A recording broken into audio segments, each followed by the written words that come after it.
everybody, Weeb here, and welcome back to the Otaku Overload Podcast, episode 21. With me today, as always, is the Legend Jonathan. Say hello, Legend Jonathan. Yo, what's up, guys? I'm back.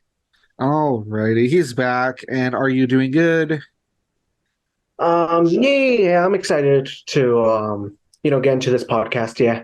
Alright, yeah. The reason I'm really trying to just push Legend Jonathan up front real quick is because I had promised that I was going to do a winter 2023 anime like roundup sort of thing. And so I feel like this first half is going to be a lot of me talking, not so much Legend of Jonathan, except for some side comments.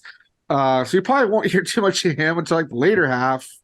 But as you can see from the title, we're going to be talking about anime from the 2023 winter season, and we both watched the Mario movie, so we're going to be talking about that in the later half. I'm excited about. Yeah, I know he's excited for that. I'm excited for that too, and we're going to talk about that in the later half of the podcast. So it's going to be like a anime and movie review kind of thing mashed together, because I didn't really want to wait like another week to do the Mario one. So we'll just smash it together. It'll be pretty casual. We're not really doing like the news stories or like the weeks or anything. It's just all together, just a lot of info dump for people, but hopefully they enjoy it, you know? All right, so like I said, I know that outside of 𝐥𝐤𝐤𝐿, Legend of Oz didn't really watch much. So I'm going to be talking about the anime that I watched from this last season.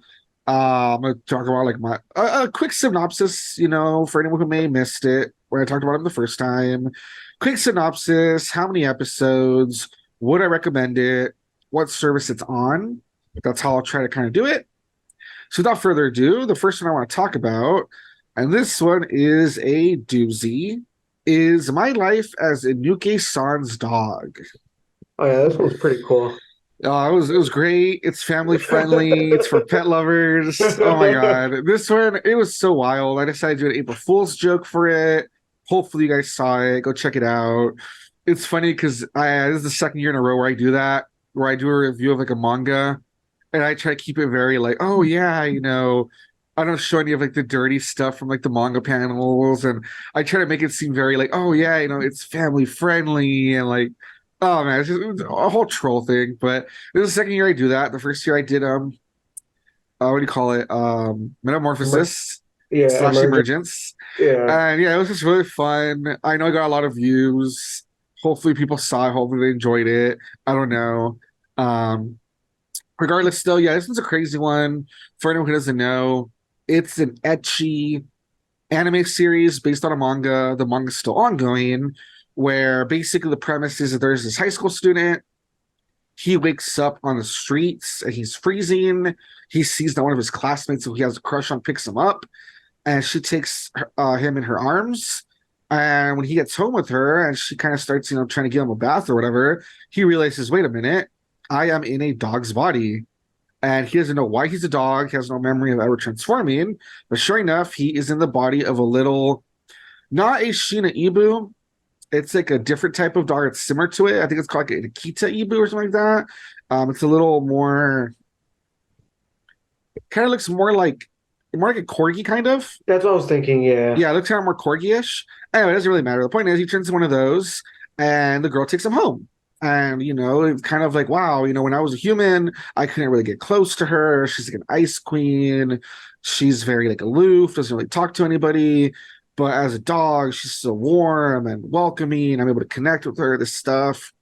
And he kind of goes, wow, you know, I've never been so close to her. I kind of like it. However, this anime gets really, really weird, and so does the manga, because the girl is a little too affectionate with her dog. Like, if he gets his nose hurt, she like starts sucking on his nose to make it feel better. And she like jerks his tail around in a really suggestive manner. It's like really weird. Yeah. And there's a part where a girl comes over that he does know, and she has a centipede basically in her blouse, and she's afraid of dogs, and so he's trying to get it out, and it's like the shenanigans. So he basically climbs inside her blouse to like kill the centipede, but of course they make it all, you know, ecchi and like, you know, fancy. Yeah. But then when the girl sees that, like, oh, the dog's like messing with her, she starts like going like, no, get like in my dress and like weird stuff like that. That's so. It's really weird. She's like a little too into her dog. And there's like a lot of weird etchy stuff with like the dogs and like the oh no, he's like putting his nose in her crotch and he's like licking their like feet and stuff. It's really weird, man. Oh, dude, It's that's really weird. crazy. It's one of those anime that like it's weird. Sometimes I enjoy watching just in the sense of like I don't even know what I'm watching. And like the more it makes me go like what the like WTF, it'll make me laugh that it's just so out there. You know what I mean? So I kind of like Yeah, to watch some of these as a challenge sometimes. And sometimes they're just so like, what am I watching? You know what I mean? And that's definitely how yeah. this one feels. I think I mentioned it when I went over it the first time for like the first three episodes, but there is like a mystery. So at least what kind of keeps it interesting. That there is this mystery of why is he a dog? Is there a way to transform back? Because they say that it's not that he's like isekai, it's that something did transform him into a dog. And as you read the manga, you know, it kind of tells you more about that too. So that part is interesting. But besides that, though, it's just a really, really weird anime series. And I don't know. I guess I really wouldn't suggest it unless you want something that makes you go WTF. If you enjoy etchy, that sort of thing, then I guess maybe it's for you. Besides that, a lot of people are just gonna go like, yeah, no thanks.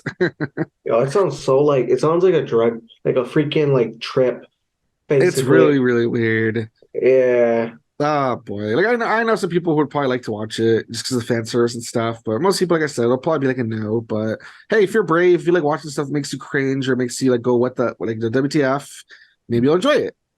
yeah, And yeah, it is done playing now, of course. It was 12 episodes. Each episode was like about like 12 minutes. So it's pretty short, pretty easy watch if you want to watch it. And it is on High Dive. So it is kind of one of the ones that's weird, a little harder to watch. It's not on, you know, one of those services that most people have, unless they have like a whole package thing. It's on High Dive. But if you're interested, you know, go ahead and watch it. I'd probably give it like a a 10 out of 10. 10 out of 10. Nah, like if you go on my anime list, that's like a 5.21 out of 10. That's probably what I'd give it, like a half. It's just like, you know, take it or leave it sort of thing, you know. Damn, okay. Moving on. The next anime I want to talk about is Tomo-chan is a girl. Let's go. And this one I talked about, it's the one about where there's this girl named Tomo-chan. She grew up with her friend named Jun. And basically, ever since they were kids, they've always like, you know, fought and played and roughhoused. She's always been a tomboy. But the problem is that now they're in high school, she has a crush on on Jun, and she wants him to notice her like as a girl. But you know, when she tried to confess, he's like, yeah, I love you too, buddy, we'll be like friends forever or whatever. And she basically Damn. got friend zone, and it's because he doesn't see her as a girl, he just sees her as like one of the guys. And so the whole point of the series is about her trying to, you know, get him to notice her, trying to figure out if she should like change her, you know, attitude or what she should do. And of course, there's a whole side character of a whole cast of side characters that get involved, try to get them to hook up or whatever. And it's just the, you know, rom com. It's a easy watch, low stakes, but it's fun. The side characters are pretty fun. There's this girl named Gundo, I guess is what you call her. She has like black hair and she's like really like quiet and kind of sarcastic or whatever. And she just like is always like doing stuff for her own amusement and messing with them and stuff. And there's this girl named Carol who's like blonde. It's actually pretty interesting because the girl who voices her in Japanese, Also does an English yeah, in dub, yeah. English. And it's like she's supposed to be from like England or something. And she's like really ditzy and stuff. She's really fun. And all sorts of like interesting side characters and stuff. They show the moms of the three girls. All the moms are like, everyone's like, oh my God, like forget about like Tomo. I like Tomo's mom or whatever, and you know, stuff Oh like yeah, that. people say stuff like that, yeah. Yeah. And it's one of those where like, okay, sometimes some of the side characters, some people fell in love more with the side characters than with the main character, which yeah, you know, whatever. But it's one of those things where yeah, just everyone in the cast is fun. Like I said, it's pretty low stakes, it's funny. Seeing how over time they are trying to kind of, you know, come to terms with their feelings for each other is pretty interesting and stuff. And I don't know, it's just a fun watch. I enjoyed it. I thought it was pretty Yeah. good. It was 13 episodes. It came out on Crunchyroll, so that's a pretty easy watch. You know, if you have Crunchyroll, it's on Crunchyroll, pretty easy to get access to. And I would recommend it. You know, I would say that if you enjoy like rom-com stuff, you know, slice of life-ish comedy stuff, I think you would like it. And yeah, I'd probably give it like a 8 out of 10. It's not like the best, but I think 8 out of 10 is pretty good. Like it was entertaining. I had fun with it. Didn't overstay its welcome. Good jokes, good side characters. And I like where it ends too. It doesn't just kind of keep you like on a cliffhanger, keep you hanging. It has like a nice conclusion, which I liked. So pretty cool. Nice. Then after that would be the second season of Don't Toy With Me and Nagatoro. And that one has been around for a while. I'm pretty sure I talked about it extensively when the first season came out. But it's about this dude that he is called Senpai most of the time. He has a name, but it doesn't really matter. He's this skinny dude with glasses, shaggy hair. His name is Senpai. And there's this girl that's his junior. She's like a year below him. And she likes to like tease him. And when it starts out, it is kind of messed up the way she teases him. Like she makes him cry and stuff. And that's because in the manga, the mangaka, let's just say he's done other art. We'll just leave it at that. And in Oh the yeah. other art, yeah, his characters are more like wild. And so it took him a bit to like, establish the relationship here. But the second season, yeah, it's pretty good because you kind of see that there is progression with their relationship. And Hmm. you kind of see that there is like a budding romance, and you kind of see how they mess with each other. Senpai's kind of interesting because he has a backbone. He's not totally clueless.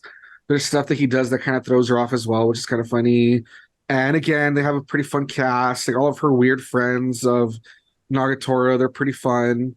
And not only that, but not only is it her delinquent friends are fun, but then the people from Senpai's art class are pretty funny because he has like this like president that I think she graduates, but she stops by her so often, and she's like this exhibitionist because like for her like being naked means nothing because art. It's like, oh, you gotta be used to like Yeah. drawing people or whatever.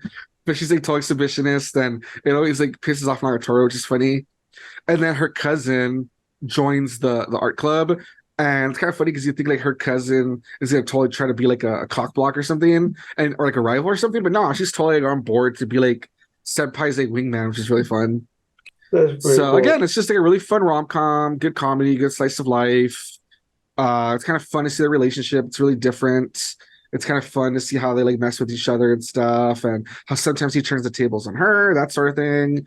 And yeah, it's a good second season where definitely you see more progression to their relationship and stuff. It's pretty good. Yeah. And yeah, it was 12 episodes. It came out also on Crunchyroll. And again, I would suggest it. I would probably give it the same thing, maybe like an 8 out of 10. I think it's pretty good. I think it's fun. I think if you read the manga, it's a good adaptation. I think if you watch the first season, you'll enjoy it. That sort of thing. It's just like, once again, low stakes, but it's pretty fun. So, you know. Nice. Alrighty, then after that, give me one moment. Okay. After that, the next one is Buddy Daddies, which I talked about, like I said, the first maybe like 3 episodes when it was first coming out. And Buddy Daddies is the one where there are these two assassins. One of them is the blonde haired dude. He's really outgoing. He likes to spend his time drinking and going to like the hostess clubs, spending time with all the girls. And there's the guy with the black hair who's an introvert and he stays home all the time. He's always just playing video games. He's kind of a shut in. But of course, they are assassins and they are great at what they do. We see lots of scenes of them killing people and taking people out, and they're hardcore assassins. Like, they don't really have, they'll kill anybody. Like, they're good at their job, basically. Yeah. And what turns the story on its head is that they are instructed on Christmas Day. It's Christmas Day or Christmas Eve. No, it's Christmas Eve. They are instructed to go eliminate a guy in like this really fancy like hotel on like the top floor. Yeah. And as it shows them getting ready and they're gonna head up and they're gonna like disguise that, oh, we brought like a cake from the guy's wife to him, and blah blah blah. We see this little girl running around. It's like this four-year-old little girl. Her name is Miri.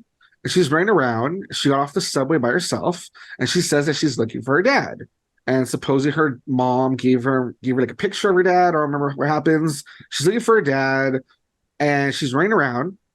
And it ends up that in that hotel room where these guys that are going to kill that guy on the top floor are, the little girl shows up last minute, and it kind of ruins their plan where one of them was dressed as Santa, and the little girl was like, "Oh, did you bring me my gift? I want to see my dad or whatever." And she ends up getting involved in like the hit. And so Yeah, basically, as they kill the guy and complete their mission, the blonde guy basically rips off the costume and he tells the little girl, like the protector, like, "Oh, I'm your dad, come to me or whatever." And she like jumps into his arms and he saves her and they escape, blah blah blah. And then later they see that I think yeah, she had like a picture or something, and the guy they killed was her dad. And they find out that's because her mom is some like singer at a club, and basically got pregnant from that guy. I guess that was the dad. And from there, they try to take the girl back to the mom, but the mom's like a total deadbeat, you can say, doesn't want the little girl around, blah blah blah. So these two assassins end up adopting the little girl. And so it's kind of interesting, these two assassins that like early on, they show that when the black haired guy wanted to get a cat, like the blonde guy told him no, like we're not allowed to get attached because of like the job we have. But when the little girl comes into their lives, they get attached to her, and it shows them basically trying to change their lives to like raise her because they're not like parents at all. They're not used to any of this. So it's kind of like yeah, a nice bonding thing of them learning to take care of the little girl, learning to like really care for her, learning to raise her, learning to want to like change their lives because they don't want to do what they do anymore, blah blah blah. It takes the black haired guy a little bit longer to come around because mostly he's just really lazy and he lets the other guy kind of like be the maid almost, but he comes around as well. And it's just like a really sweet, wholesome, anime about these two dudes that want to change their lives and how this little girl changed their lives. So pretty cute. yeah. It's Spy Family except with like two dudes, Yeah, they're basically. kind of yeah.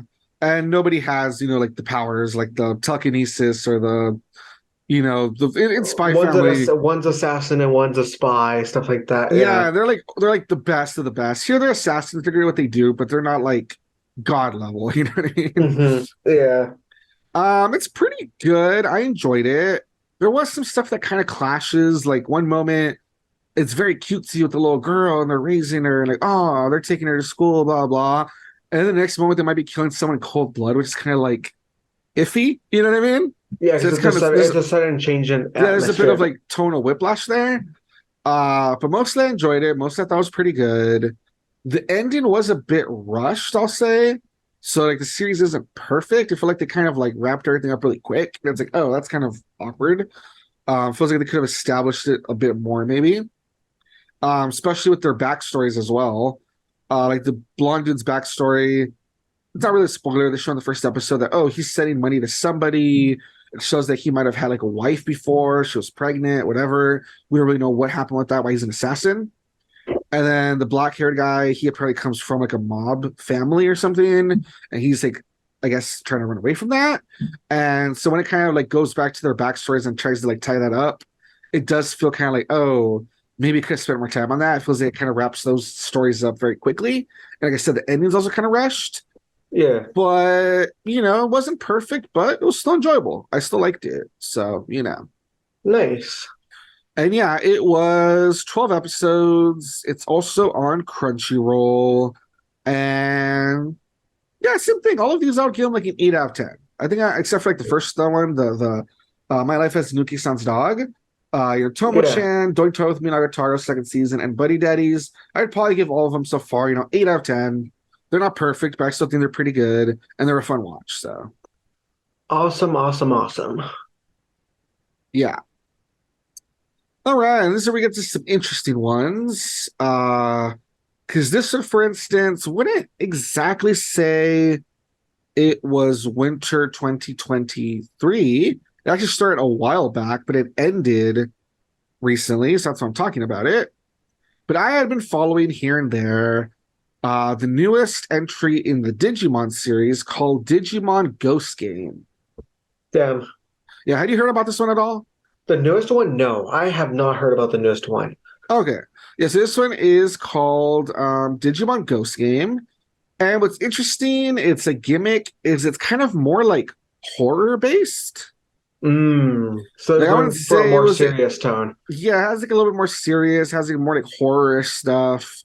Like for instance, um, they deal more with like it kind of reminds me almost of like Yokai Watch, where it feels Oh, like so yeah. they're dealing with Digimon, but it feels more like based on like yokai Like stuff you would ghost hear stuff, yeah. about, or like like in schools where they always have like the weird like legends or whatever, and like Hmm. oh they think it's that, but it's like a Digimon, and so it's like more horror-ish based, and it's pretty interesting.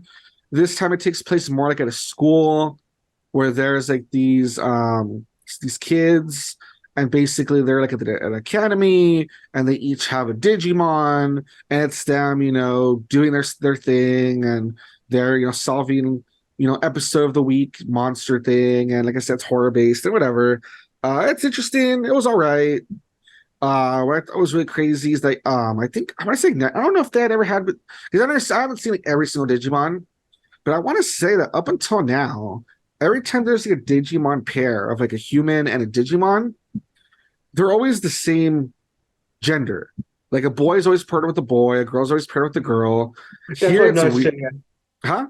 That's what I've noticed too with most of the Digimon Yeah, series. here it was weird because we got a boy that he's paired with a girl Digimon, and her name's like I guess like the form we see the most.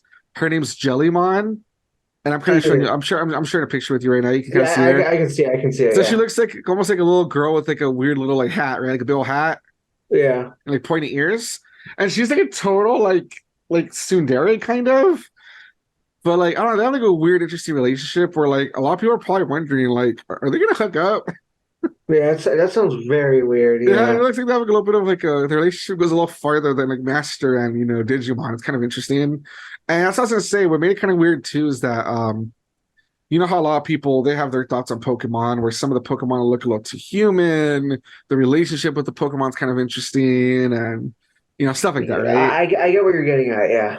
Yeah, like, there's like a whole episode. It might even happen twice, where one of like the mysteries of like the week or whatever is that there's like this guy, there's like this boy, and his Digimon has like a crush on him basically, Oh, what the? and it No, am evolves on I? him, and it evolves into like a big like buff lady mon, and Oh, it's what the trying to heck? like push its love on him, and it's like really weird. So it's like Chikorita, but like times 100 from Pokemon, where it Oh yeah, but evolved. I was Yeah. thinking, yeah, when you said Chikorita, in my mind I was thinking Torchic. I'm like, what does Torchic have to do with anything? That No. little Yeah, I chicken. was I'm like, like, what? dude. I'm like, Yeah, what I does a was little like, chicken have to do with anything? yeah, I was like, dude. Like that's why when there was a silence, I was kind of like, dude. Like, don't you remember from like Gen 2 and yeah, when it was obsessed with Ash Yeah, yeah, and like, yeah. yeah, But here, imagine that instead of being like a little four-legged animal, it literally is like on two legs. You know what I mean? yeah, and And it then looks it kind of like evolves. a buff, like kind of lady Digimon. So Hmm. that was interesting, but it was kind of where it was like horror based because it becomes kind of a total yandere where it's trying to like show its love, but it doesn't really know what love is. Like it's weird, right? And so they're trying to Yeah, like take it down and be like, "Yo, you gotta leave this boy alone." Like you're like scaring him and like attacking him, and like what you're doing isn't right. So it was interesting. yeah. That sounds very. Someone was on something when they wrote that episode. Yeah, someone got inspired by Pokemon. They're like, Yeah, how people always question, like, isn't it weird to like, it's cute to sleep with like your Pikachu, or like it's cute to sleep with your starter, but like when it becomes like a big old, let's say you're sleeping with a Gardevoir, yeah, or a Gardevoir, or what's the name of the Fire Cat when it evolves a Incineroar, yeah, it's kind of weird when you're or sleeping when you're Machamp. Yeah, that's weird when you're sleeping the same bed as your Incineroar. yeah, Let's dive into that. yeah. But yeah, it's overall not much to say. It's not the best. It has a lot of flaws. It feels like it spends a lot of time not really like establishing anything. Then out of nowhere, like they try to be more serious. Like there is some plot every so often, and like the pacing's kind of weird. It's not the best. It's one of those things where yeah, it's very much for kids. So it's like yeah, whatever. It's not gonna be like the best. It's not gonna be like super deep or anything. Well, I still thought it was kind of fun. I just thought that it was kind of cool. That it was very different. Like I said, the fact it was kind of horror based, the fact that they kind of touched upon some of those themes I was just telling you about, that was definitely interesting. Like I never thought they would have gone there. So the fact that they kind of touched upon it was kind of interesting. And I just think once again, it kind of makes you laugh, kind of makes it go like WTF, you know what I mean? Yeah. And I don't know, I thought it was enjoyable enough, So I liked it. It kind of depends on on how much you like Digimon, or you like, you can follow some of those more like episodic like kids cartoons. You know what I mean? Yeah. Yeah, because I've also played some like the Digimon games here and there. So I know that other people, their only exposure to Digimon might be just like the original series, right? Or maybe some Hmm. of those like, early games. Like I've followed them since then, some of them here and there. And so yeah, there's like a whole world to Digimon and it's a whole RPG thing. So you Yeah. know. But yeah, I enjoyed it. It is a Crunchyroll series. And if you want to watch the whole thing, it was 67 episodes, so it is kind of a watch. And yeah, I would probably give it here. It is a 6.78 out of 10 on my anime list. And I'd probably give it something like that. I'd probably give it like a 6.5. Yeah. All right. Now, as for these last three, these are a little different because they are ones that I have not actually finished yet. They're ones that started in 2023, but for one reason or another, they're not done yet. So I'm going to explain that in a moment. So the first one I want to talk about is Kubo Won't Let Me Be Invisible. This one I actually did mention when I saw like the first three, maybe four episodes. And if you remember, this one I did bring up that it should be over by now, but for some reason it got delayed. Do you remember when I brought that up? I'm like, oh, I think it was like this one and NieR Automata and I was it was like one other I think so. thing. I think you mentioned it. Yeah, there I was like a few think. things that got delayed for some reason. Remember, it was kind of weird. What's weird about Yeah, I remember Kubo-san saying though yeah. is that even though the other ones got delayed, but then they continued, Kubo-san only got to like episode 6, and then it hasn't finished. Instead, what they're gonna do, which is really strange, is I think like on April like 7th, I think, or something like that, they were gonna, from what I heard, I could be wrong, they were gonna start over with episode 1 and then go from there and continue where they left off. That's weird. Yeah, so instead of just, oh, okay, April 7th, they'll continue. Well, like, first of all, why so long, the delay? I don't know. Maybe, I guess the studio's just having trouble. Maybe it's one of those things where they have too many projects or they run out of money. Who knows? But for whatever reason, the delay was very long. Like I said, some of these other anime already came back. So not only was that weird, but yeah, instead of just starting with like where we're like, if they have on episode 6, instead of starting with episode 7, it's like, no, we're gonna start over. That's what I had heard from like episode 1, and then we'll go from there. Once we reach episode, 6, then we'll go to 7. That's super So that's gonna strange. take a while. I don't know. A lot of people on my anime list I did see, because that's where you kind of see people kind of talking about it when shows get delayed. Someone is like, should we just like ask the mods or whoever's in charge of the site, like, should we just change it to like, in that case, spring 2024 then or whatever, because like it's not even like a winter 2023 release anymore if they're repeating it all over again. Like, I don't know, it's weird. Damn. But Yeah. that aside though, the first 6 episodes, I enjoyed them. To give a little quick recap, because I probably will talk about this once it's all, out. It's the one where there's this guy that he's basically a cryptid, and his power is that people never notice he's there to like an exaggerated degree. I think it's supposed to be like a metaphor for like side characters, but like it just seems like it makes it exaggerated. Where like he's literally sitting at his desk, and people will be like, "Was he here today? I don't remember seeing him." And he's like right there. People just don't notice him. It's supposed to be like, I guess, this like kind of making fun of like the opposite of main character syndrome, where it's like he just like he like blends into the background. Yeah. And the only difference is that there's this girl named Kubo-san, that she, for some reason, always notices when he's around. And she's always, the one paying attention to him, always trying to get him to get noticed in class. She loves, teasing him and hanging out with him and whatever. And it was just this very sweet, almost, diabetes level sweetness. So it's like a little romance where you can tell she has like a crush on him. And he's like just very like oblivious to it. And it's just fun, kind of, like I said, kind of seeing that, yeah, he's always like, it's so weird how people don't notice him, but she's like always there and she like holds him in high regard and she's always like doing all these things. And it's just cute. It's just very cute, slice of life, comedy, romance thing. And yeah, I hope it finishes because it just really sucks that like I said, just like got like the first 6 episodes and just didn't really continue. So hopefully it gets a continuation at some point. Yeah.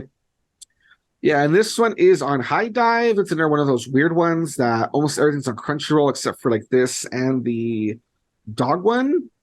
I wouldn't be Uh, surprised if that oh right. I wouldn't be surprised if that's the reason why I got delayed too, because a lot of the stuff that's on High Dive has been getting delayed. And 𝐿𝐥𝐸 is one of those properties that High Dive has that's been delayed as well. I wouldn't be surprised if it has to do with something involving High Dive. yeah, I Like don't know. That because of would be how something to it's look like into. the main thing. So I wouldn't be surprised if that's something that like maybe has to do with High Dive. Yeah, who knows? I would think not, since Oh, these studios make the anime, and High Dive just has like what like the license to like stream it. But you never know though. I mean, it would be something to look into because it is kind of weird. yeah, and then their licensors are Sentai Filmworks, and that same thing. Sentai Filmworks, they said they were working on a huge project, and that was why they were delaying 𝐿𝐸 and I forgot what else.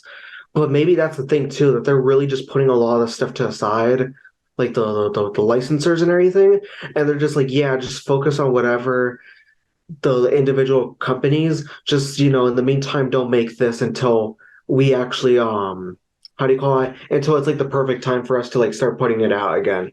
Yeah, maybe.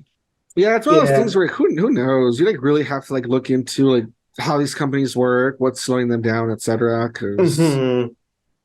yeah, for sure, for sure. But like I said, hopefully it continues. Hopefully we get to see the rest of the episodes. I've thought it's very cute, very sweet, almost like diabetes levels. And I don't know, I just enjoyed it. If you like those like simple, low stakes, rom-com, slice of life, little cute things of characters just hanging out and stuff, then I think you'll enjoy it, you know? E. All right. All right. And as for these last two, the penultimate one I want to talk about is Vinland Saga Season 2. This anime is currently not done, not because any delays or anything like that, but because it is one of the longer ones where instead of being 12 episodes, it is 24 episodes. So it's only about like halfway there, right now. Yeah. But Vinland Saga is really good. It's basically like if you like Vikings, it has like a lot of Viking lore, and it's really interesting to see Japan tackle Vikings. That's like something very different. But yeah, it's Yeah. basically tackling Viking lore, and a lot happens. You like really have to like watch it for yourself to see what happens.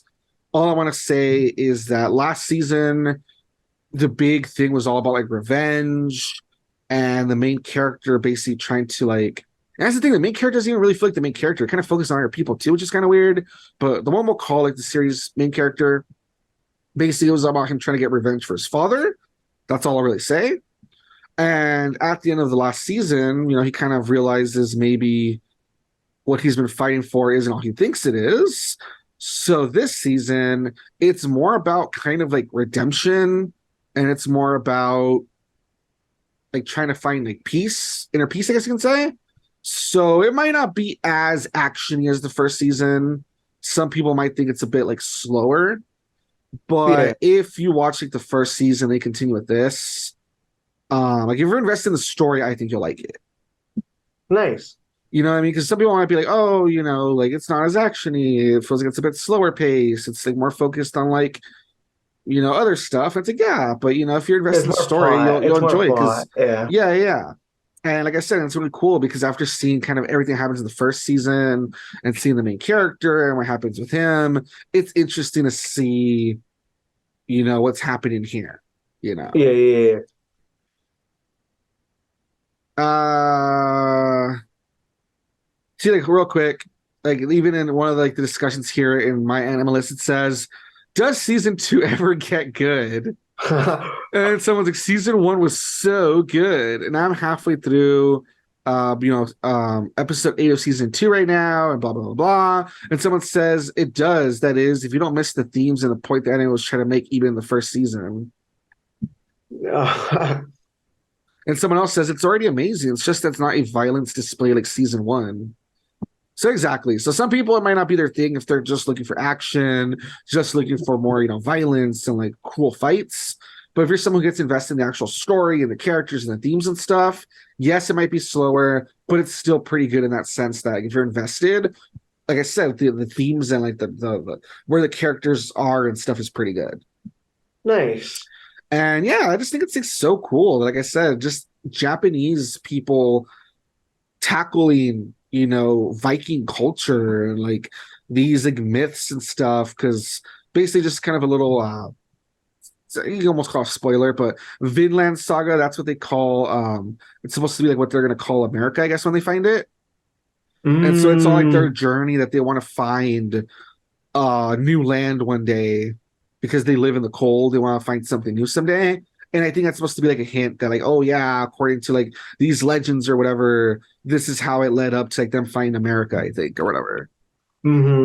I had Yeah. heard supposedly like Vikings supposedly had found America or something like that. If I Yeah, yeah, yeah. remember. Yeah, so that's pretty cool. Yeah. So pretty cool stuff. A lot of political stuff, a lot of like I said, redemption, a lot of themes. I don't know. I think this is really cool. I think it's very unique and I enjoy it. And it is a Crunchyroll series, and since it's also on Netflix, that I've never checked on Netflix. I don't know if maybe it means once. I don't know if it's coming out on Netflix. Knowing how they run it, I wouldn't be surprised if maybe it's gonna come out like once all the episodes are out. Maybe it'll be on Netflix, is what it means. I'm not too sure, but it is listed as being on Crunchyroll and Netflix. So at least that gives somebody an extra option, to watch it, I guess. Yeah, And yeah, it is slated to be 24 episodes. So, yeah. All right. So that's it for Vinland Saga. And the last anime I want to talk about, it's another one that it's kind of funny because yes, it got delayed, but even then, it's just not done yet because we don't know how many episodes it's going to be yet. It's actually a question mark, but it's, going to be, I guess, going to adapt the whole story, is all I'll say. And I am, of course, talking about NieR Automata version 1.1a, which is the anime adaptation of the game NieR Automata. And so far, it's not over, like I said, but I have really enjoyed watching it. I think that it's been pretty fun. I think that the adaptation has been interesting where, when you play a game, obviously narrative is one way, right? Because there has to be narrative, but since you're controlling the characters and doing your own thing, narrative is very specific. Here, I kind of like how, yeah, they the narrative's very, planned out. I think the way they adapt kind of what's happening in the game is pretty interesting. The way they kind of even have like focus on new stuff that wasn't in the game, but was like in like extra material and stuff. I think that's really cool. I like most of the visuals. There is some stuff that's kind of CGI-ish and it's kind of weird here and there, but like 90% of the time, I'm not bothered by it. I think it's pretty good.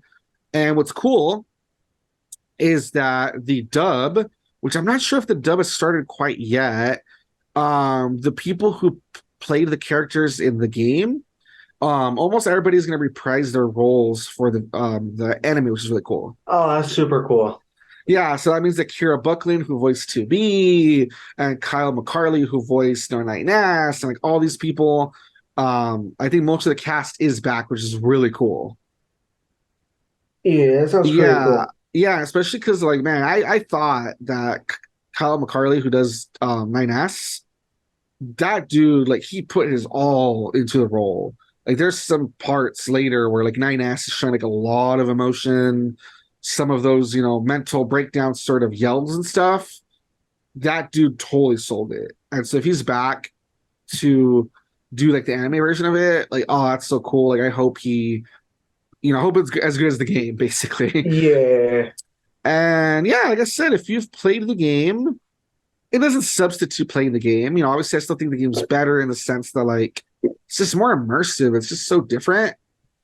The But original version too. yeah, but I still think it's a pretty good anime adaptation from what I've seen so far. It's been pretty fun. The way they adapt it, I think it's fine. And if you have not played the game, I still suggest go play the game. I still think it's worth your time. I still think it's really fun. But I would say so far it's a pretty good anime adaptation. I would say try to do both. Like play the game, watch the anime. maybe like together at the same time that we kind of get a little bit of both worlds, you know. But yeah, so far I'm enjoying it. Nice. Um, yeah, here it has like a 7.45 out of 10. I'd probably give it like a 7 out of 10. It's not perfect. You know, a lot of anime adaptation versions of video games, they're not great, but this is one of the better ones. I'd probably give it like a 7 out of 10. It's not perfect, but I think it's enjoyable enough. Yeah. Oh, when you said Something I'm reading though, real quick, and then we'll get back to you. Sorry, is that yeah, it's so weird because you know how I told you it got delayed. It actually yeah, says right here, the broadcast was delayed again following its 8th episode on March 18th. damn, that's So crazy. it keeps getting delayed. That's what makes it take so long too. It's been so weird. There's something happening. Yeah. Well, supposedly it's here since COVID, which I don't get because like not to say that COVID doesn't exist. There's still people still dealing with it, but like is like Japan seriously that like they haven't gotten under control yet? You know what I mean? That would be weird if it isn't. That would be pretty weird. Yeah. Weird. But yeah, Um. so I don't know. Isn't there one? We're gonna have to see how this works because it got delayed, then it was back. Okay, cool, it's back, and then oh great, it's delayed again.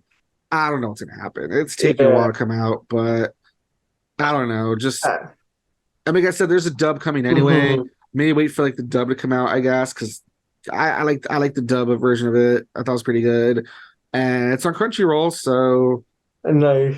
just pick it up at some point, I guess. Like I said, there you go. That gives you a reason to go play the game, and maybe you can finish the game by the time the anime comes out, and then you can like, oh, let's compare. Yeah.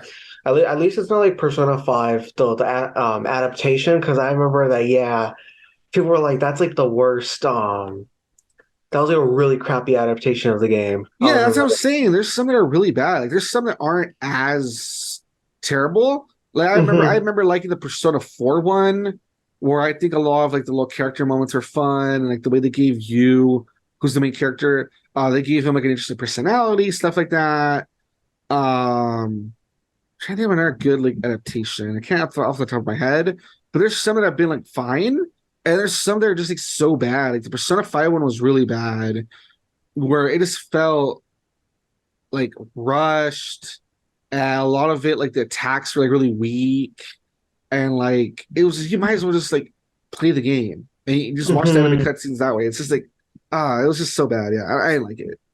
Yeah. Alrighty, guys, but that is it for my anime winter 2023 roundup. As you can see, I mentioned 8 different anime. Most of them are finished now. 3 of them are kind of up in the air, but I recommend basically all of these. You know, I give my reasoning for all of them. I thought they're pretty fun. And yeah, the next anime season is already basically around the corner. So I'm hoping to jump onto that, watch some stuff to suggest, you know, to watch coming up, and we'll see how that goes. But I thought it was a pretty good anime season. There's still maybe like a couple things here and there that I might want to catch up on. You know, I'll see if there's anything I missed that might be worth Yeah. talking about. And if the same thing, if it's already done, that makes it easier too, because I can be like, I caught up on this one anime. It's all done now. Let's talk about it, you know, sort of thing. Yeah. Alrighty, guys, but that is it for now. That is my anime list. Like I said, next week we'll probably be back to normal, talking about our weeks. It'll be a little more, you know, different. But now what we want to do is that we want to talk about the Mario movie because we Let's both watched it. go. Yeah. I'm Yep. So excited. first half was the anime review sort of thing. Now it's the Mario movie review. Should we talk spoilers or should we not talk spoilers? I was thinking, like, I wished we would talk spoilers. All right, then how about for like let's start with no spoilers, and then Okay. we'll say okay, we're gonna talk spoilers now, guys, and then we'll get into Yeah. spoilers. How about that? Yeah. Okay, Yeah. Yeah. so Yeah. real quick, no spoilers. I guess just overall start. What did you think about it? I so I saw a lot of people complain. I personally thought it was pretty good because, well, I mean, I like Mario, but also I think it was a pretty good way of adapting, you know, the introduction of the characters into a movie form. And I feel like people where they were like, oh, there's no plot and like this and that. I think that's kind of where it's dumb because Mario doesn't exactly have a plot in a sense. Like it has a plot. It's just it's very simple where you can get it like immediately and you're just like, oh yeah, Mario has to save someone, the end kind of thing. And he saves the person at the end. So I thought it was pretty good because like this movie, based off the trailers as well, we know that this is like their origin story where, it's Mario and Luigi and they're, Italian Americans from, our world basically. And, they end up in the Mushroom Kingdom. And I thought that was pretty cool. I thought it was pretty cool. The voice acting, um, it was better than what everyone, honestly expected. I thought it was pretty good. I like the little references here and there, which, I won't like, like they're not exactly spoilers, but I will mention that later, obviously. Mhm. I thought that was pretty cool. It was pretty funny, I'll admit that. It was pretty funny. And I just loved it in general. I think it was pretty good. Alrighty. As for me, basically gonna reflect a lot of what you said. I enjoyed it. I thought it was fun. I honestly, I'll mention some characters, I guess, where I thought were a little weaker. But Hmm. honestly, Chris Pratt, I didn't, I don't know, maybe I just got used to it, I guess. I don't know. But during the movie, I didn't mind his voice as much as I thought I was going to, based on Yeah, like the me neither. previews. Like maybe you get used to it. I don't know. Like it felt like it worked in the context of the movie, you Hmm. know? So I thought most of the voice cast was pretty good. I thought, like you said, it had pretty good humor. I thought it looked really good. I thought that the way they combined the Mushroom Kingdom as a world with the video game aspects was pretty good. Exactly. Yeah, I was gonna say that. Because Yeah. yeah, I thought that the way that kind of seeing the story of like here's Mario and Luigi and here's how they end up in the Mushroom Kingdom and all that, that was pretty cool. Like you said, I thought the references were pretty good. We'll get to that later. The story was it kind of basic? Yes, but at the same time, that's fine That's because what I was gonna say. Yeah. like would it have been kind of cool if they could have pulled off some crazy Pixar level emotional story. I mean, yeah, I guess that would have been kind of cool. But at the same time, if they didn't, that's okay. Like it was still fine. Um, it didn't need to be some emotional story about like Mario and Luigi are mad at each other and they break up and they learn something along the way and And like you know what I mean? Luigi like separates from Mario Yeah, and at least like it wasn't so it had, at least like I prefer it to be simple whether hmm versus it being like a cliche like and then they broke up because Luigi's mad about always being in Mario's shadow but then they come back together because the power of brothers and friendship and like at least they didn't go that route with like a bunch of cliches of like oh I'm out of here. I hmm don't know that weird sibling fighting rivalry stuff and jealousy and all that crap. At least they didn't go there. Yeah. Let's see. What else can we talk about without really spoiling it? Kind of hard, honestly, because a lot of stuff. I mean, you kind of seen the previews. If you've seen the previews, see the trailers. I mean, yeah, I don't really know what else can we say. Yeah, just I guess shout outs to especially Jack Black as Bowser. I think Oh, that was great. he definitely Yeah. stole the show. I thought that I don't know. What else can I really say without spoiling it? I guess if you're like a fan of Mario, like you really grew up with the games, you have followed like the lore, so to speak, when it comes to all of like, the little kind of like Odyssey. You know how in Odyssey there was all like those references to like past Mario works and stuff? Exactly. Like the If suits and you're one of everything. those Yeah. people that enjoyed all the references in Odyssey and you don't mind like watching those videos where it's like, oh, this came from this came from that, and you enjoy that sort of thing, then I think you'll very much enjoy this movie because it Because kind it's of like a feels like giant that. video. It's like a If giant video with references, basically. Yeah, it kind of feels like that where it's like a big love letter to like the history of Mario and like the world of Nintendo and stuff. So I think you'll like it.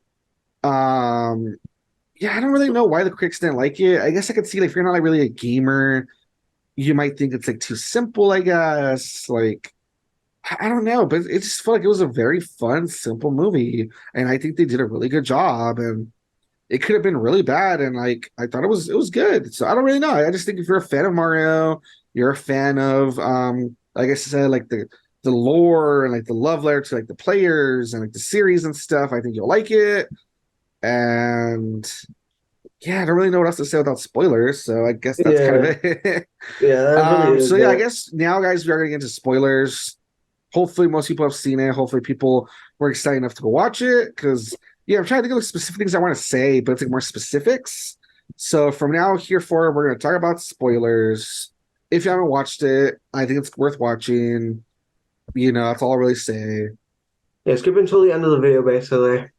Yeah, basically. Yeah, basically. Yeah, we always have the timestamps. So this time I'll have a timestamp that says, ending or whatever, end of podcast or Yeah, whatever. yeah, yeah. Alrighty. So getting into spoilers. I guess the one thing I will say, I will start with some negatives. I think it's easier to start with negatives. I thought that the licensed music was weird. Like the 80s music or what? Yeah. Um, Which honestly, what? I guess I could have included that in the non-spoilers, but whatever. Yeah, because it just felt weird because like a lot of it was just Mario music, it was orchestrated remix. It sounded so good, and they would just like randomly be like 80s music that I felt kind of out of place. Like we didn't need it. Like The only thing I felt that maybe it's because the fact that it's like an 80s property, then if you look at like the way because here's the thing, guys, Mario and Luigi, their origin story is that they live in Brooklyn. They're going by that logic, not the fact that they've always just been a part of the Mushroom Kingdom, basically. Um, which a lot of people were kind of like, that's weird, that's dumb. But I mean, it was mhm. established in the old cartoon, And then they're and trying to go by that and it's been lore hinted here and there, you know what I mean, with through the stuff games like that maybe they'll, yeah, yeah. like stuff like Wrecking Crew, for instance, because it shows them working in the real world, right? It's a literal freaking yeah. I think it's because when you look at the commercial they do, and then the TV, it's like an '80s commercials type of style. And then like obviously we see Yeah, they but have Luigi has a cell smartphones. phone. Well, they do that a lot, dude. They do that a lot where they like say that it takes place in a certain time, and yet they have modern stuff. I've seen it before. So I don't I know, don't like, know. though I But think it's just a regardless, blend. the It's point a is, blend of even two even worlds, even if probably. it's very much an 80s thing, the music still felt weird out of place here and there. I guess, yeah. Like it was just weird. Like, oh, like not all of them were bad, but it would be weird because it's like they arrive with like the Kongs and then like Take On Me starts playing. Like, why? What does that have to do with anything? Because Kongs listen to that. I guess. And then Uh, like, oh, they're making their carts, and then Thunderstruck by AC/DC starts playing. Like why? Like, oh yeah, I remember that. That was so weird. yeah, like a lot of them were just really like it just felt. That's where I guess a lot, someone was saying a lot. That's where you can feel the illumination part peeking in Because because illumination the does music, that. they always put the music. Yeah. Yeah, it's kind of like I don't know why this is here, but okay. It wasn't terrible though. I'm not gonna say like, oh my god, I ruined the movie, but that is one of my complaints. Where it was kind of like that was kind of awkward. Like, what's up with the music? It was really Yeah. random. Like, it's just like let's just throw like all these like licensed music. Like they had No Sleep Till Brooklyn by Beastie Boys. They had I remember. Thunderstruck by AC/DC. I Need a Hero by what's her name, Bonnie Uh, Taylor. Take Take on on Me. Me by Aha. hmm Um, I know there was something else. I remember there was There's like at something least else. one or two more. Yeah, I just feel like really random. It's like, why is this here? It's like, I don't know, man, but whatever. Like I said, it's not a big deal, but it's just one of those things where it's like, yeah, you can feel that's illumination. They always try to cram, like references, especially like music ones, right? Like in the Minions movie, they have like Yeah. songs like every like other minute. Dude, that's so true. Yeah, they have them like every freaking minute. There's like a, Yeah, yeah. yeah. And the other thing that I was saying, I thought most of the voice acting was good. Uh, the only one that kind of I thought wasn't great, honestly.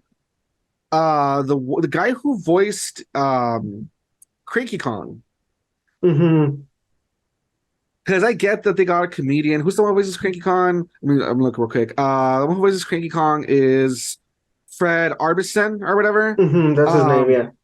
like not that I mean, it was fine, but Cranky Kong is supposed to be like to me like an old guy, a hmm cranky guy, and this guy sounded too like comedian prankster You got that guy. type of vibe? Yeah. Yeah. So like that was weird. You know what I mean? Yeah. And then the other one I guess was kind of weak also was it kind of Donkey Kong, I guess. because the weird Seth Rogen laugh coming out of Dark Khan's mouth is just really weird. That was so funny. When Like he's every in the time he would car do and the, then every you time hear he would, yeah, every time he would do the stupid Donkey Kong laugh, it always make me like crack up like in an oh my god way. You know what I It mean? was so random because he's just like sitting in the car and they're just ignoring him, and you hear Yeah, so I would say maybe those were like the two weakest voices for me. Fred Armisen as Cranky Kong, I feel like it didn't really fit the character. And then Seth Rogen as Donkey Kong was just kind of weird. Like, just I don't know, it was like weird vibes from it. But yeah. besides that, though, I thought all the other voices were really good. Really enjoyed it. I thought the way they used Charles Martinet was really cool too. Because Oh yeah, that's definitely not only did he have like a little you can almost call it, I don't know how you would call it. It's like a reference to when Mario's they're when original design. yeah, because basically when they're like talking about the commercial, they're like, "Oh, was the voice too much?" There's like this old guy playing a Jumpman arcade game, and he looks like Jumpman, and he goes like, "No, it was good" or whatever. He does like the Charles Martinet It was voice, perfect. something like that. Oh yeah. And then so he plays that character, but then he also played Mario and Luigi's dad, which is really cool. And you can tell it was him because like he has his, specific natural voice. Yeah, So yeah. that was super cool because it's like, wait a minute, is he voicing the dad and then the dude? And so that's what you're like, oh, that's so cool. Yeah, so I thought that was kind of cool that they used him, that they actually had him voice Mario and Luigi's dad. That was actually pretty fun. I actually really liked that. That was like a good, like Hmm. that was a nice little like, part for him. And Yeah. speaking of which, I guess kind of let's start from like we're kind of going all over the place, but I was gonna say yes. You might be like their dad, and yes, because as we said, it starts with them in Brooklyn. It starts with them that they have a commercial because they want to do a plumbing business. We don't get to see it, but based on them talking to Spike, the foreman, it's implied that they were working for him, as part of Wrecking Crew, like the original games. And yeah, Spike is basically making fun of them. And he says that the commercial's stupid. They'll never make it on their own if they have any customers, blah, blah, blah. And basically, it shows that they want to be plumbers and they're good at it, but stuff just keeps happening that kind of, Like keeps ruins making it, them, things. yeah, keeps ruining it. And Mario and Luigi's dad, because it shows like they're like a whole family thing. When they get home, like their dad is there, their mom is there, the Their uncle. uncle, Eh, grandma, grandpa, some kids, I don't know, all sorts of people, big old family, big Italian family. They're all eating dinner. And basically, the dad says he's disappointed in Mario for leaving a steady job and for like dragging Luigi down with him or something like that. And that's kind of where the movie hmm. starts. Yeah. So that's kind of sad, but it's kind of interesting because we never really see the whole family dynamic with the Mario brothers. So it's interesting that we saw that, yeah, they have a family, they have, their dad's disappointed in Mario and for dragging down Luigi. Yeah, leaving his job, yeah. Yeah. And then that's where like some of the references come in. It's really fun because when it starts, they're in the Punch Out diner or whatever, or burger place. I don't remember what it was. It was pizzeria, that's what they called Pizzeria, it, there we go. supposedly. And it has a bunch of pictures on the wall of Punch Out characters. Hmm. And so that was really cool. So like that means Little Mac probably like exists somewhere in the same world as Mario in Brooklyn because he's supposed to be from New York. So Little Mac probably exists somewhere. Well, that's really cool. And then, like I said, they have like a Jumpman arcade in the restaurant. And then Hmm. in Mario's room, when he like goes to his room because he's all disappointed about how like his dad's like talking crap about him, He's basically. playing an NES. He's playing Kid Icarus on the NES. And his room is full of a bunch of posters for a bunch of Nintendo like properties and stuff. Like Like I didn't notice it. baseball, stuff Like like I didn't that, notice it, yeah. but someone said there was an R-Wing somewhere. That's really cool. Oh, that's super cool. I didn't know about that. Yeah, I didn't I notice saw the it. baseball one. I saw Yeah, the I saw the baseball. baseball one, and I saw like a bunch of the posters. But yeah, apparently there was an R-Wing somewhere in there, which is really cool. So it's really fun that they just have all these like little Easter eggs and references to other Nintendo properties. Like I said, he was playing Kid Icarus, which is really cool. And it's so cool because because I was talking to my family about this. We were watching, we had just finished the movie, we went to eat and everything. My mom was even saying, she's like, it's so cool because like Mario and Luigi, yeah, you get to see this like normal life of theirs, and you look at Mario's room and it looks like a normal room that you would literally walk into, and you would see this from like a 20-year-old man or something, that he would have his video game console, he'd have his posters, and they would all just be really cool. Like it would be a really cool decor, and it's so cool because you see all these references and stuff, and you're just kind of like, yeah, I can see Mario having all these posters. I can definitely see him having all these posters. Yeah, Like, it was yeah. super cool. Yeah. It was cool. It was really, really cool. Like the way they Hmm. integrate it, it was a cool bedroom, but it wasn't like over the top too, where it's like, oh, you can tell like they're trying too hard to be like Mario's like a Nintendo fan. You know what I mean? It was like It the was right more like balance. he was more like he's a fan of a lot of different stuff. Like the Yeah, fact yeah, that there's exactly. the R wing that tells you he's interested in jets, maybe even spacecrafts. The baseball, obviously baseball, he's interested in that. It just shows that because this is a Nintendo world, that it's more like these are typical stuff you see in their world. So like Yeah, literally the baseball game's literally just baseball. That's it. So I yeah, think yeah, that's pretty cool, yeah. yeah. And then from there, jumping a bit forward, they want to save the city because there's a big flood. They end up underground. They end up getting trapped in getting transported via warp pipe into the Mushroom Kingdom. Luigi goes to the Darklands, which is Bowser For country, I Bowser's part, guess. yeah. And then Mario ends up like in a mushroom field. He ends up being Toad. Toad's kind of a weird character. We don't really know what's up with him. Like he's not weirded out at all, and Mario shows up. I don't know. And like, he's like Yeah. by himself. He just seems to like adventure. So I don't really know what his deal is. It was kind of random, but whatever. Oh yeah, it Meets was, Toad. yeah. Toad instantly loves him. Says that he's Mario's best friend.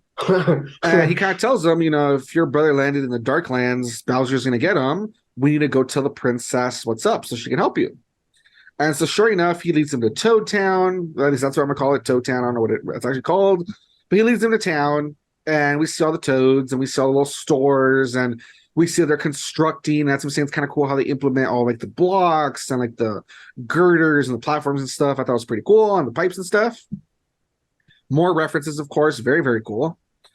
And when we get to Princess Peach's castle, that's on the hill. Once again, the way they modeled it was also really nice. That was also really cool. And instantly we see that, yes, Bowser's gonna try to, because it starts with Bowser. That's what I forgot. If you've seen the trailer, it starts with Bowser stealing the superstar. And he's gonna use it to that's the part's really funny, man. Bowser's great. When he's has like this whole like party going, right? And all his minions are Yeah, I there. remember Like that, he's like, yeah. we're gonna destroy the Mushroom Kingdom or whatever, and everyone's all happy. And he's like, and I'm gonna ask Peach to marry me. And And then then you hear everyone someone, stops. yeah, and then everyone's like, what? And you hear like, some guy from like off camera go, doesn't she hate you? And then I remember like oh no, yeah. He says that. And then freaking Bowser shoots the fire like at him and he dies.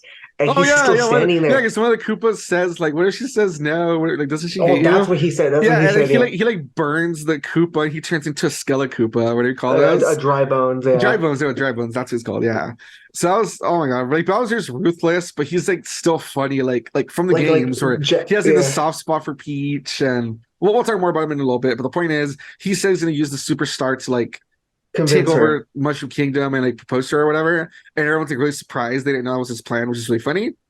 Anyway, cut Yeah. back to Peach where we left off, and basically, yeah, they know Bowser's coming and that he's gonna come, try to like destroy them or whatever.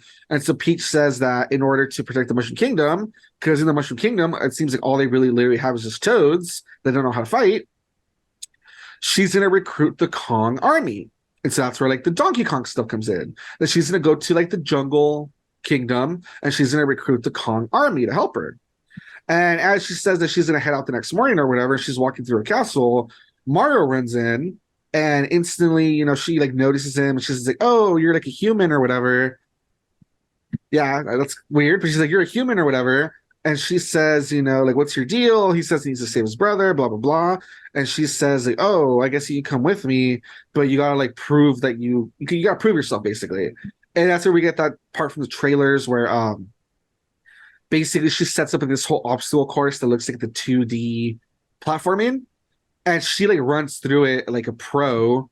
She even does like the little floating dress thing after like pulling the flag down or whatever. Yeah, it was pretty cool, Yeah, it yeah. was really cool. And Mario has to try it. And that's where one of the complaints comes in. I remember a lot of people were like, "Oh my god, they made like Peach too like they didn't want her to get kidnapped. They made her too much of a girl boss. It's so like stupid, blah blah blah." And they made Mario all pathetic, where like he isn't good at doing anything. Like, a lot of people got really stupid with that.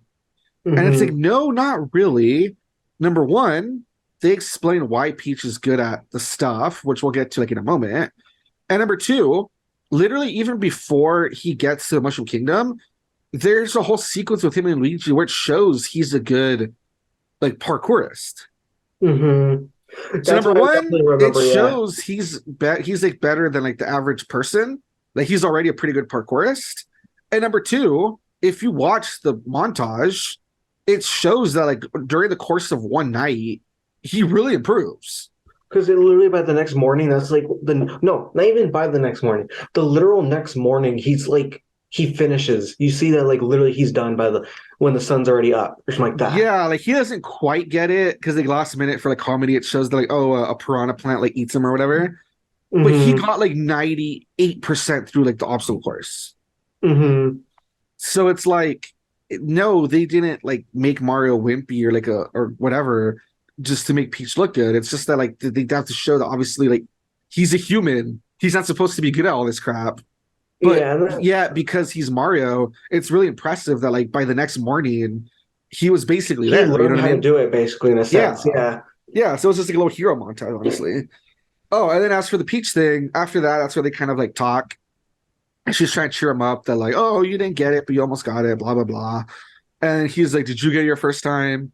And she's like, no. And then she's like, yeah. And then that's where she kind of gives her backstory. And it's really interesting, which is really cool too, because if it came from Miyamoto, that means that it should be almost canon then, right?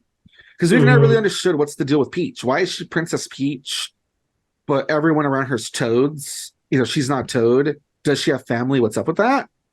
And what she reveals is that she came through as a baby through a warp pipe into like a forest, and she was found by the Toads who raised her. And when she like reached like a certain age, they basically made her the princess. Yeah. So I guess that explains that she doesn't have family. She really is just her and the Toads. And I guess she proved herself, and that's why they chose her as the representative. And yeah, apparently she came through a pipe, so she might be human. We don't really know where she came from. That's what it's hinted at. And I'm like, oh, that's pretty cool if that's the lore because we've never really known what's up with Peach. Why is she human sized in this world of Toads? It's really weird. Yeah. So I like Other, that. I thought it was like a pretty cool little like backstory for her or whatever. yeah, I thought it was pretty cool too because, they never explained, the whole thing of Peach and, her, yeah, like you said, being human while everyone else is, these short, like mushroom people. What's cool is that, we were talking about the whole Peach thing and it being canon. What's crazy is that I could have mentioned this earlier, but I forgot. The design for Mario's family, Mario and Luigi's family, it's actually designs that Miyamoto had made, and he wanted to implement them at one point into the games, but he Oh, forgot. nice. So basically, what happened is that basically it's canon that is what their parents look like, basically. Yeah, If that's what I'm anything. saying. That's the part I think is really cool. That if we're getting stuff like, yes, Mario and Luigi are from Brooklyn. Yes, Peach, it's hinted she might be a human, ends up in the Mushroom Kingdom somehow. Then it feels like that means this stuff is canon. This is stuff that we've never really known. So it's kind of cool that we're getting these lore drops that's coming from him. I would think it's canon to the games as well, then, right? Probably. Mm-hmm. One last thing before we move away from the Peach thing, I thought it was really cool that if you notice, when she's training, it's cute that the outfit she has a little vest like the Toads. Mm-hmm. When before she became princess, Yeah, it before was she gets pretty. like the official, like dress and like tiara and stuff. Well, yeah, She's because she's dressed in like little what do you call those pants? Genie pants. She's dressed in genie pants and like a little vest. I'm like, that's pretty cool. She actually was dressed like a toad. yeah, because I mean, it makes sense because before they decided, hey, we need a leader. In the meantime, they probably just had like Toad Council, and that was probably it, probably or something. Yeah, What I think is interesting is it makes sense because if they just found this little girl and they're like, well, let's raise this human to be like, one of us, I guess that's it, end of story. Then it's kind of like Tarzan, where it's just like she's just a toad like us kind of thing. They just kind Mhm. of go with it, and then because she succeeded at the training, I guess that's where they kind of said, yeah, she's not like a toad, she's just our leader basically by this point. Mhm. So like that's pretty cool where they went that route. Yeah, like you can tell that she just used to be like them, where she was raised to be like them. But now since she's like she knows she's human, she's at the top. She has a completely different outfit and everything from like them. Hmm. Yeah, there's a lot to talk about. I just want to say we could probably be here forever, but just skipping ahead. Point is, at one point they get to the jungle kingdom after traveling a lot. We get a montage of them going to like the desert, a field of fire flowers, Yoshi jungle. There's a bunch of Yoshis in the Yoshi Island, background, yeah. which is really cute. At one point they finally make it to the jungle. They meet Cranky Kong, who's the king. Basically, he says that if Mario can defeat Donkey Kong in a fight, his son, that he'll help them. And that's where another interesting piece of lore comes in. That it's been okay. Is it Cranky Kong is the original Donkey Kong, and then there was Donkey Kong Jr., and then it's Donkey Kong, or is it Cranky Kong is Donkey Kong's dad? You know how they've said it kind of both ways, where it's like Well, no, it's because the lore has always been weird because basically, like, depending on whatever, like the manual, they'll always change it from one thing to another. So originally it was Cranky Kong, Donkey Kong Jr., then Donkey Kong Jr.'s son is Donkey Kong. Yeah, that's what I'm Donkey saying. Kong, yeah. And then later they're like, no, it's his son, but then they changed it again because they had to reintroduce Donkey Kong Jr. for a tiny bit of time or something like that. And then like they removed Donkey Kong Jr. again. So yeah, like I think this is like the final confirmation that And like that's what I'm saying, yeah, because if it's he's the coming son, from yeah. because it's coming from Miyamoto, like he's the one who gave the okay, then I think we can finally know that the lore officially is that it's Cranky Kong and his son is Donkey Kong. Exactly. So I thought that was another Yeah. interesting little tidbit. Yeah, Mario fighting Donkey Kong was a fun scene. I really like all of the Kongs that they show. There's like a nice part where they show Diddy and he's in the crowd sitting with Dixie and Chunky. Oh, and then just so you guys know, yeah, Chunky's not dead. So, Yeah, like that there's meeting where like Chunky, he's dead. yeah, and then it's like silent, and then they're like Chunky's dead. And then yeah. Yeah. So I thought that was really fun when they showed Diddy, Dixie, and Chunky and like the crowd watching the Hmm. fight. So that was really fun. And then oh yeah, they show the DK rap when DK comes out and he's like showboating. That was really fun. Yeah, it was the snip clip from the song. Yeah, it was pretty Yeah, cool. where it's like his intro or whatever. That was really fun. Hmm. And then from there, obviously, as they're getting the Kong army, Bowser ends up with Luigi in his grasp or whatever. He has him under, he has him as his prisoner. And it's funny because that's where you see that Bowser's like a little soft boy. That he's when he found out that Peach is with Mario. The one thing that bothers him is like, does she like him? Is she impressed with him? And all like dumb And then stuff like he that. has a dumb question where he's like, "Do princesses find him attractive?" And Luigi's like, "Only if they have good taste." And then And, Bowser gets all mad. Yeah, it was and so he rips the stupid. mustache. Yeah, Yeah, like Bowser, that's like the one thing he's worried about. Like, does she yeah, like Mario? Is she interested in him? Is she impressed with yeah. him? It's so dumb. And yeah, basically, so you see Bowser getting ready to overtake the Mushroom Kingdom, and he's all nervous because he wants to propose to Peach. So like that's some really fun moments. Yeah, that was Then we pretty funny. get unfortunately that's the other complaint I had. Luigi disappears for like 90% of the movie, which sucks. Oh yeah, that's so true. Because he's just prisoner most of the time. There is some fun scenes where he's a prisoner, and then one of the little Lumas that has like a little kid voice. It's all like talking about like death being sweet mercy and how like happiness is an illusion and like stuff like that, and like it brings everybody Oh, down. and he's like, "Oh, time is only illusion." I forgot what he says afterwards, but they're just like, "Bruh, like, come on!" Like, everyone that's prisoner is like, "Dude, like, just please Yeah, shut up." so there Yeah. was some fun scenes like there. There was some funny stuff, but I did think it was unfortunate that Luigi was gone for like 90% of the movie. That did suck. Hmm. Like honestly, what they should have done, they should have just had him land in like a different kingdom, and he should have just like showed up near the end to help in the final fight. Like after he got his fear of, I don't know, teaming up with like the penguins or like they could have done something like that for him, I think would have worked a little better. You know what I Hmm. mean? Yeah. Regardless, though, whatever. I mean, that's one of my complaints. It kind of sucks, but Hopefully, if they make a sequel or something, he'll have a bigger part. We'll have to see. But yeah, and then obviously they get the Kong army. That's where the Kongs say that, oh, if you want to get there before Bowser gets to the Mushroom Kingdom to destroy it, we'll need carts. That's where they make the carts. That's where they have all like the Mario Kart references, which is really really fun. And they have like a whole race on Rainbow Road, a bunch of cool stuff. That's skipping ahead. Basically, at some point, the Kongs are captured. Mario and Donkey Kong look like they fell into the ocean and died. And then all the Mushroom, Kingdom is being destroyed by Bowser, or it's gonna get destroyed by Bowser. So that's where Bowser says, if Peach marries him, then he won't like hurt anybody. So she agrees. They're gonna have a wedding, and then skipping ahead to like the final act, of course. That's where like Mario comes back, Donkey Kong comes back.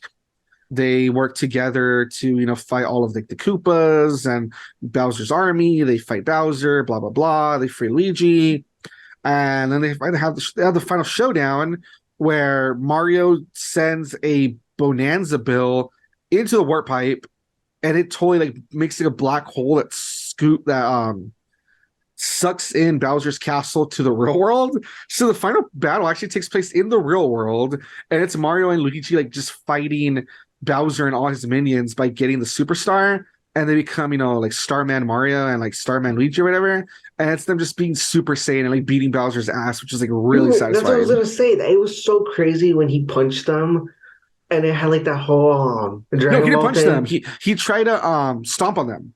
Yeah, and then it does like the wave thing where like the ground and stuff breaks behind. Yeah, it was like pretty hype. It was cool. And then like the way they stand there and they're serious and they're looking up at him, like it's like that Dragon Ball thing. And I was like, dude, they went full on Dragon Ball right here. Yeah, it was really satisfying. And then before that too, when they were fighting at the wedding, that was really satisfying too.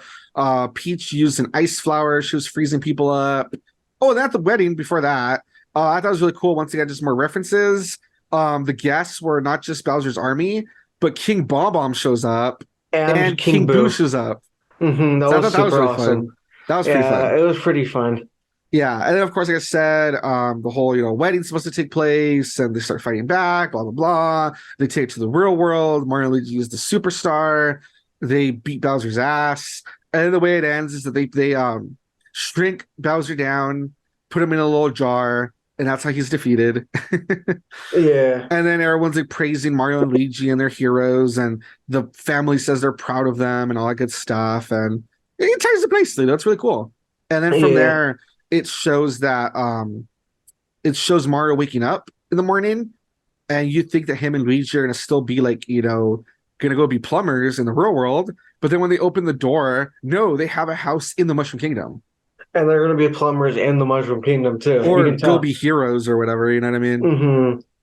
So that's supposed to be like the little origin that we've seen that Mario and Luigi have a house in the Mushroom Kingdom. It's come out especially in the Paper Mario games. Oh, and Mario and Luigi, yeah. Yeah. And so we get to see it here that, apparently this is when they decide to move to the Mushroom Kingdom. Yeah. So pretty good stuff. I thought it was pretty fun. Oh, then at the end, they have like a little after credits thing where they show that there's a Yoshi egg in the real world and it starts to hatch. And you hear the little Yoshi noise. So the sequel, what people are thinking, maybe it'll be more focused on Yoshi for sure. And then Kamek might be like the main antagonist trying to free Bowser from his prison. And they might get into some of the Yoshi's Island sort of thing, maybe. It'd be like Yoshi's Island, except... Well, unless they turn Mario and Luigi into babies. If not, it would be like Yoshi's Island, except Mario and Luigi would be helping Yoshi because of some weird reason. And it would also just be because, like, it would be like a combination between Yoshi's Island and Mario World, like the regular one. That's what I'm thinking, yeah. Exactly. That's what I was kind of thinking, yeah. But we'll have to see. Hopefully they make more movies. I think that'd be really fun. I'd be down. But that's kind of where they end it, where it just shows that, Mario and Luigi are definitely in the Mushroom Kingdom now. They're heroes. Everybody knows them. They gained, the Kong's respect. They have the Toad's respect, Peach's respect. All the people in the real world love them.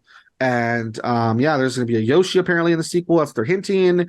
And Bowser, he's in the little cage. He's prisoner. But since all they did is give him a mushroom and shrink him down, I could totally see Kamek breaking him out, Mm-hmm. And then apparently it goes by like the video game logic where if you get hit once, you lose your power up. So yeah, if someone just accidentally hits this dude, That was bust out his cage, he's exactly. gonna break out of his cage, or he's gonna do is if he falls in out of the cage and like slams into the wall, he's gonna break something. I So guess so, like, yeah. so that's pretty bad. Like, yeah. Yeah. So again, I love most of the movie. I thought the lore at the Guilds was pretty cool. I guess like, oh, I guess this stuff is canon now. Thanks, Miyamoto, for finally, giving us some hints of some of that stuff. I thought that was cool. I thought all the set pieces were cool. I thought the animation looked really good. The voice acting was good, except for, like I said, one or two characters that I just didn't think were that great. I think the story was mostly good, except for, like I said, maybe like the Luigi part. Like, I don't know, Hmm. Sideline in for like 90% of the movie was kind of crappy.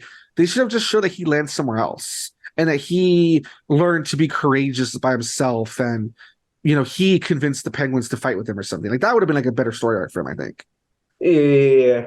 And then I like all the references, not only like the Easter eggs, but then like all like the little musical remixes were really good.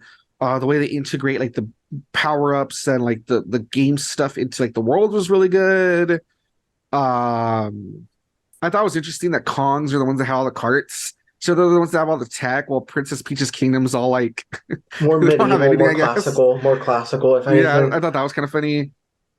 Um, yeah, I was really impressed with the Peach thing. I really wonder if they might go somewhere with that in the sequel as well. That we don't really Hmm. know where she came from. Oh, and the other thing, the big one, like I said, there was a Luma, so that means Rosalina has to exist somewhere Yeah. because Lumas are from space. They hang out with Rosalina, so that means that there definitely is Rosalina somewhere. So hopefully we get to see her soon. That'd be really cool. Yo, that one Luma, bro, it has some issues, bro. It It does has have some issues, dude. like literally like Rosalina's probably like Jesus Christ, this one's like the worst one out of the bunch. Probably, man, for reals. But yeah, I really hope they show Rosalina later. Or if they don't want to make like another Mario movie right away, like if they let's say they make like a Donkey Kong one, like a Donkey Kong Country thing, that'd be cool because we saw Donkey Kong, we saw Diddy and Dixie, and And they all had voices. They all had voices too. yeah. So like if they did like a Donkey Kong Country movie, that would be pretty cool too, maybe. Yeah, because King K. Rool, if the Kongs exist, what's it called? The Gremlins. crumblins, that's what they're called, yeah. They have to exist too, because they're like their natural rivals, supposedly, or something like that. Exactly, yeah. So like that has to be a thing too.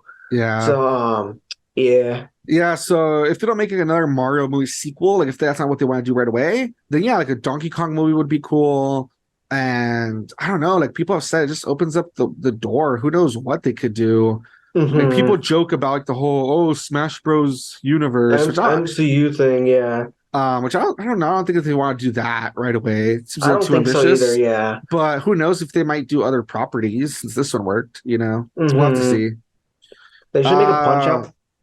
yeah, Punch Out would be cool, right? Like it would be like Rocky, except like yeah, like just punch out. Yeah, but I really enjoyed the movie. I thought it was really good. There's a few complaints I have, but I wouldn't say they're anything too major. I'm trying to Hmm. remember if there's anything else I missed that really interested me that I want to Um, say. Um, I don't know. I think everything else, I think I already talked about that. Yeah, I think I talked about basically everything. But yeah, I just really enjoyed the movie. I would say go see it if you haven't seen it. I think you'll enjoy it, and I just can't wait to see if they make more stuff because this is really well done. And if they make more stuff in the style, I think it would be pretty cool. Yeah. yeah. Any last thoughts for you? Um, yeah, I like the humor. I like the fact that, the references, and then I like the fact that, every like almost all the enemies they show them too and everything. Oh, it's Yeah. another thing I just noticed that we didn't talk about. It's funny because you know how in the newest in Odyssey, Pauline is the mayor of the city. Here they showed her too. They didn't say her name, but you can tell Hmm. you can totally tell it was her. Yeah. So that's kind of weird to think that here Mario doesn't know Pauline though. So Yeah. but anyway, yeah, pretty good stuff, pretty good references, pretty fun stuff. Yeah, I don't know if they'll make a sequel. If they do, that'd be cool. Or if they make like a different like spin-off or like a different property, that'd be cool as well. But there's like so many directions they could take it. Like they've talked about how even the cast is talking about how they think like a Luigi's Mansion movie would be cool. I think someone talked about how they thought like a Donkey Kong movie would be cool. Fans, like I said, they've said about other properties like Zelda or Punch Out, that sort of thing. But I don't know. I guess we'll have to see. Like this movie's barely coming out. It's barely going to be gaining traction and making its money. So we'll have to see what. Yeah, we'll have to see. Yeah, let's see what Nintendo thinks. But I definitely hope they make more. I think that'd be really cool. Yeah. Alrighty, guys, and that's going to be it for this podcast. If you are listening and you skipped ahead, this is us after we finished talking about the movie. All we're going to say, once again, is that we enjoyed it. We thought it was good. We're hoping for more. And that's it for episode 21. Hopefully, you guys enjoyed it. It was a very different from the usual. It was just anime and a movie review, but hopefully, you guys got something out of it. Hopefully, you guys have ideas of stuff you guys want to watch. That sort of thing. I really enjoyed this episode, had a lot to talk about. And yeah, we'll try to be back next week. We'll see how it goes. And it'll probably be back to normal with, weeks and news of the week, that sort of thing. But yeah. Thanks, guys, John, for being here. You're welcome, man. All right. And we'll see you guys later. Bye-bye. Bye-bye.